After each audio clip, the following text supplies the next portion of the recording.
today, although in some ways you got to kind of pinch yourself to think we live in New Zealand in 2023, that we'd be called to a need to be out here today. I don't know about you, but I'd just like to get on living a very peaceful life, enjoying life, and yet we haven't changed, but because of political forces, global and embraced by our local government, the world around us is changing, and we are being encroached upon our freedoms and rights. And today we're here today to stand for women, for natural, organic, biological females, our women.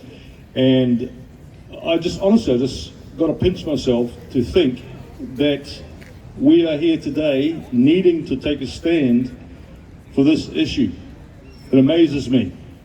But anyway, good to see you here today. Glad you're here. My name is Pastor Bromley, and been doing what I really don't want to do for about 3 years now, and that's standing up, speaking up, being in the face of conflict, hatred, defamation and slander from all kinds of walks of life, and we've already witnessed some of that here this morning, sadly.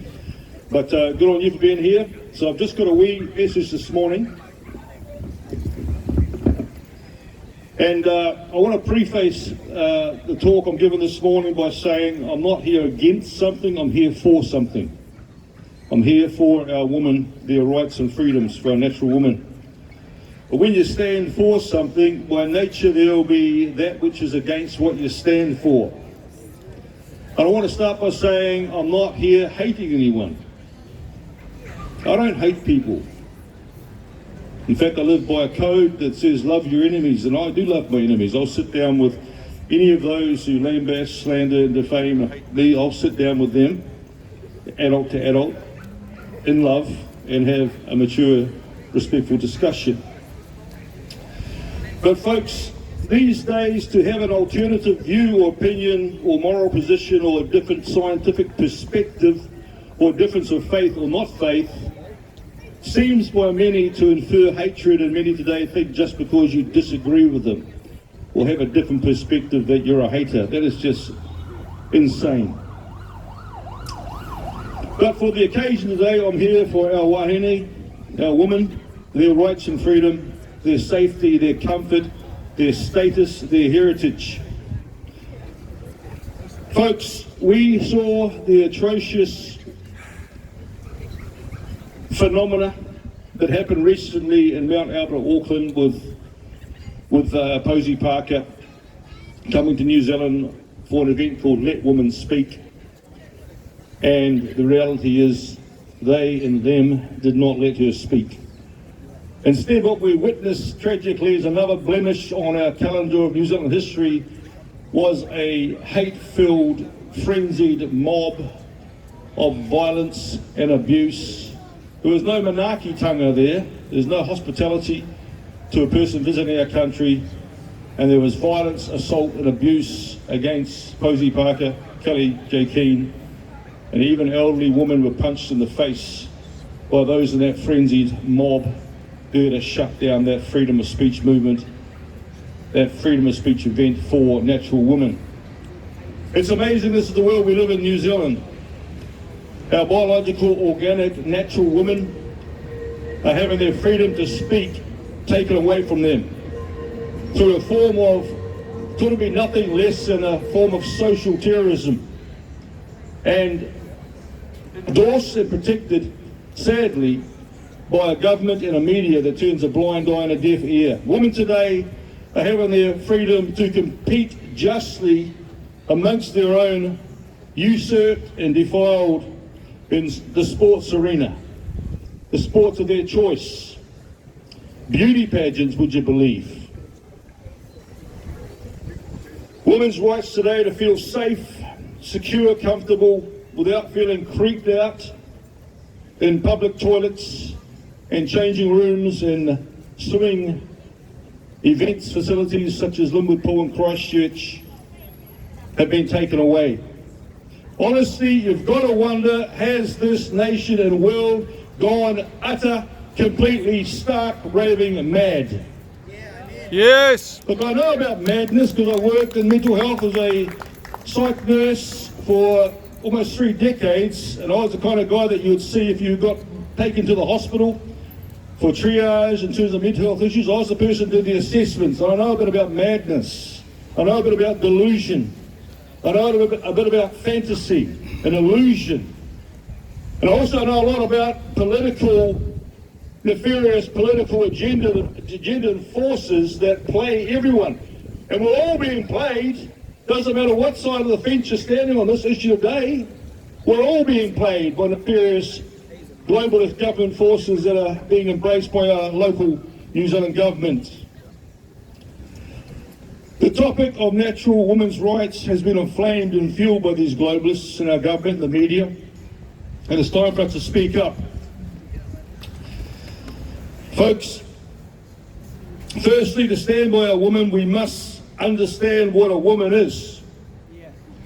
Something our illustrious great Prime Minister obviously struggles with and staggers at the definition because his political PR team didn't formulate for him an answer on what a woman is.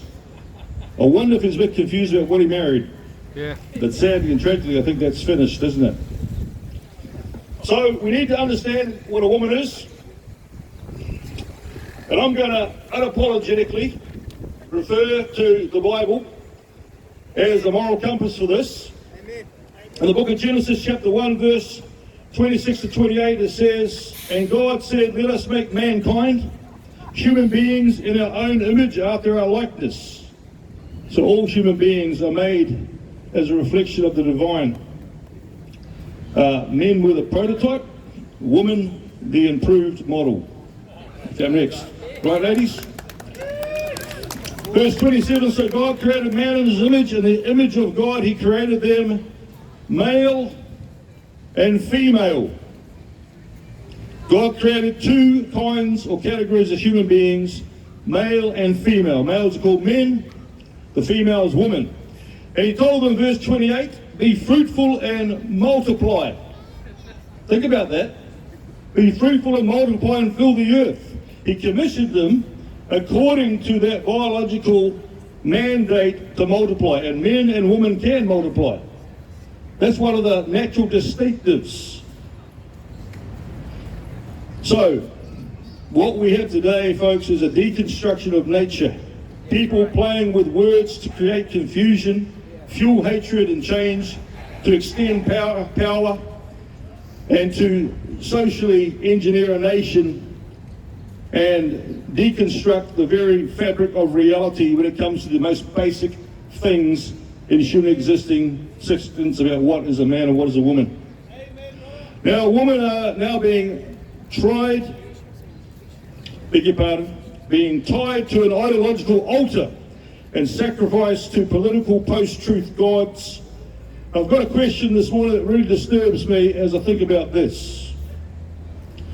Why are natural, biological, organic women in our society colluding with having their own kind violated, defiled, and at the very least abused by men who profess to be women? Why are you doing that, ladies?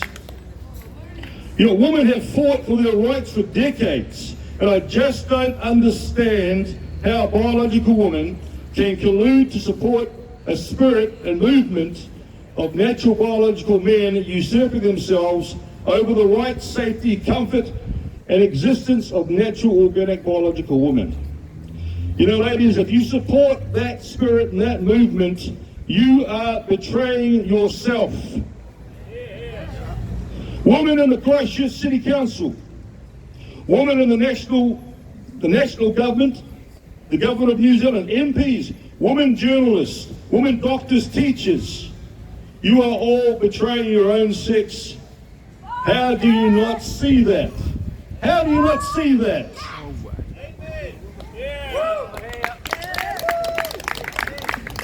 Internationally, women are being usurped by men claiming to be women.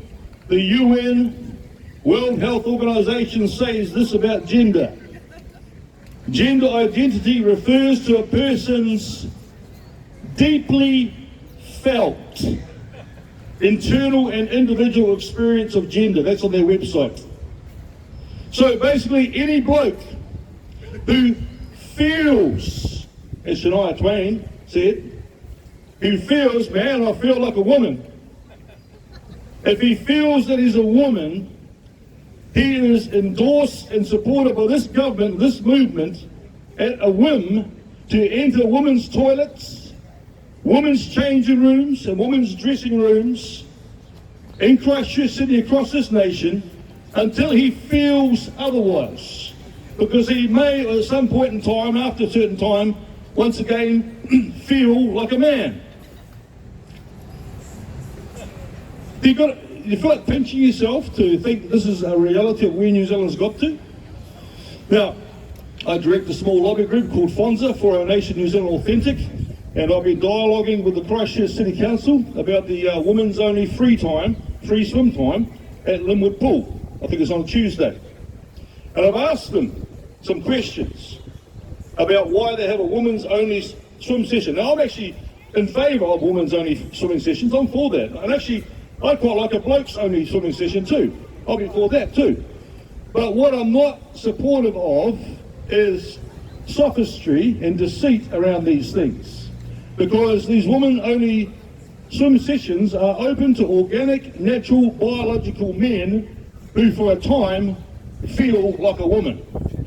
And they're free to go to those sessions, undress themselves in front of little girls and women. And this seems to be endorsed by our local council and our mayor of the Christchurch City Council, Phil Major, because where leadership is responsible. You should have been the mayor, Carl. Thanks, mate. Amen. Wish it a chance. But anyway, I asked them what's the reason for these sessions, and here's the answer. And I'm really thankful and appreciate them actually answering and take the time to do it, because I really do appreciate that. But they said there was significant demand for a women's swimming session that would support women and girls to access and use the pool facilities. They also said these women's swimming sessions are an opportunity for us to help people who often face barriers to participation to be more active in our facilities.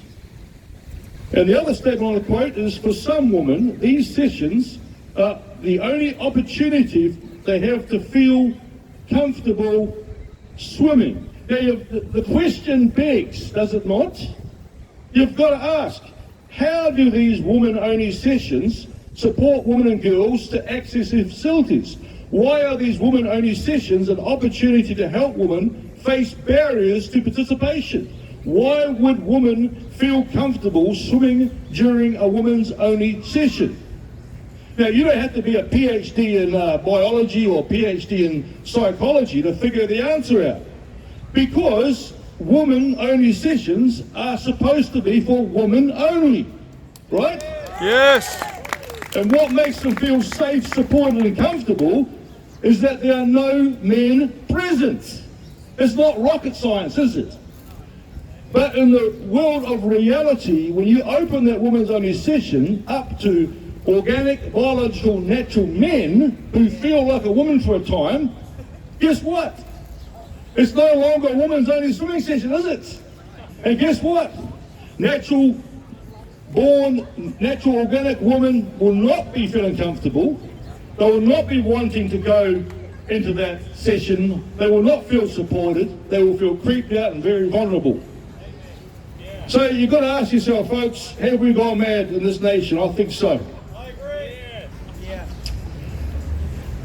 Folks, we've got to let sanity prevail and let justice prevail and let women be who they naturally are, biologically and organically, by design. We've got to stand up, speak up, act up to protect their rights and freedom, and that's why we're here today. Again, I'm not here against, I'm here for our wahine, our women, and their rights to be who they are, their status and heritage as sacred, beautiful human beings as they are. The abuse and violence toward our natural women must stop right now. If we're experiencing the deconstruction of natural law in regards to women, then God help us where we're going as a nation and what comes next.